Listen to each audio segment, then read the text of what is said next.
During the break, my guest Paul McCartney told me something that made me realize I have something in common with singer Lionel Richie. Now, Paul, would you share with the audience what you told me? Yeah, so I mean, you were mentioning that when we came on the Ed Sullivan Show, your reaction. I met Lionel, and he said to me, he said, "I used to be you in our garage band." Well, later on, after we deemed you guys cool, I was you too. And my sister was Ringo. Yeah? She wasn't too pleased about it, but she had the nose for it. Typecasting. Yeah.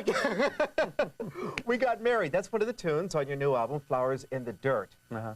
What has Linda added to your life that no other woman has? It's been 20 years you've been married now? Yeah, 20 years. Yeah.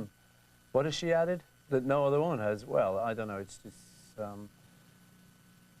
I don't know, really. I mean, you can't kind of belittle all the other women you've ever met and stuff. I mean, you know, I've known some nice women.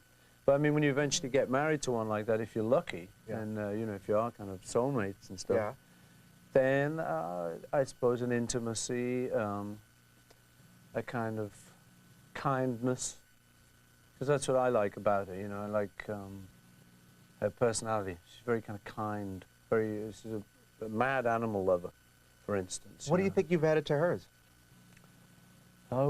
Sense of hysteria? Well, I don't know, yes. Commotion, ruined her career. I don't know, what have I added? I don't know. We'll have to ring her up and ask her. All right. Live and Let Die, a tune to a James Bond film. If you had been offered the part of James Bond, would you have played it? No. Why not? Well, you know, acting and music, Tom Jones wanted to play him. Yeah, well, Tom probably could have done it, you see. I mean, oh, boy, now get out of here, you know, Welsh spy. He could have done it. It looked all right on Tom. No, I just, you know, I've had one or two exciting offers like that because someone's kind of thought, wow, you know, it's crazy, but he just could do it. In fact, the wackiest was Franco Zeffirelli offered me Romeo in Romeo and Juliet. You know the film he made with Olivia de Hussey? In '69? Olivia Hussey, yeah. Yeah. And he came to the studio in Abbey Road where we were working, and I think, you know, maybe just because of how I looked and appearance, it might have fitted and stuff. And he said, you know, I would like to play Romeo and Juliet. You're kidding, you know. First major film role, and it's like a classical thing like that. I said, I don't think I could do it. Why not? I said, thank you very much for thinking of me. Hey, you know, am I honored? Franco, baby, I love you. But I just said I couldn't do it. You know, they have all those actors around me going, to be or not to be. See, I haven't even got the right play. No, that's the wrong play. I don't care. That's how I'm going to do it. If you want me, I've got to do the to be or not to be speech, even if it's not in it. No, it was just great and stuff. I just thought it was amazing that he would ask me. And in fact, I was just telling my daughter the other day, so, you know what I turned down once? Oh, nice dad. You see? Yeah. Till dropping. Till There Was You. Recorded that from the Broadway musical, The Music Man. Yeah. Now, how come, like you or Elton John, Simon and Garfunkel, haven't put your artistry on the Broadway stage, haven't written for a Broadway play? Has that been offered to you? No, but the idea, I think with Lennon McCartney, you know, people used to think about that. In truth, you know, it just wasn't our bag, in fact. I mean, for instance, with John, you couldn't have done it.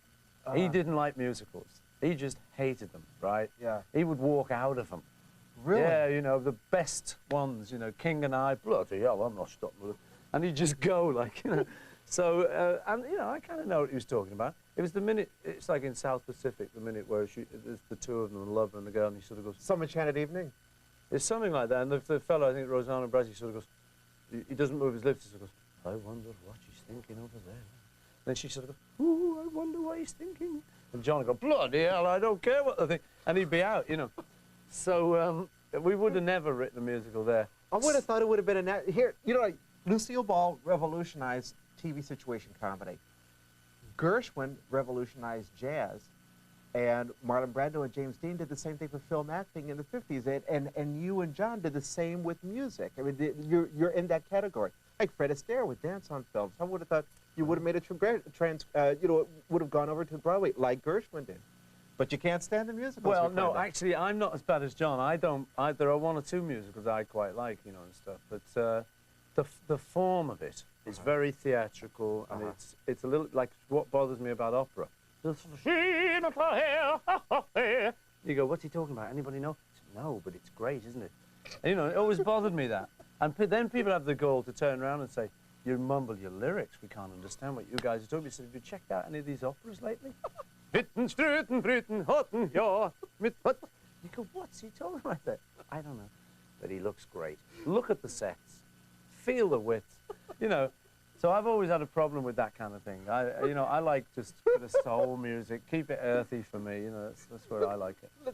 Let's take a break and then come back and feel your width some more, okay? We better have it. No, we'll be back pretty soon, folks. It's time to call Paul. We're here in London. This is VH1. Take a break, come back. Go on, go on.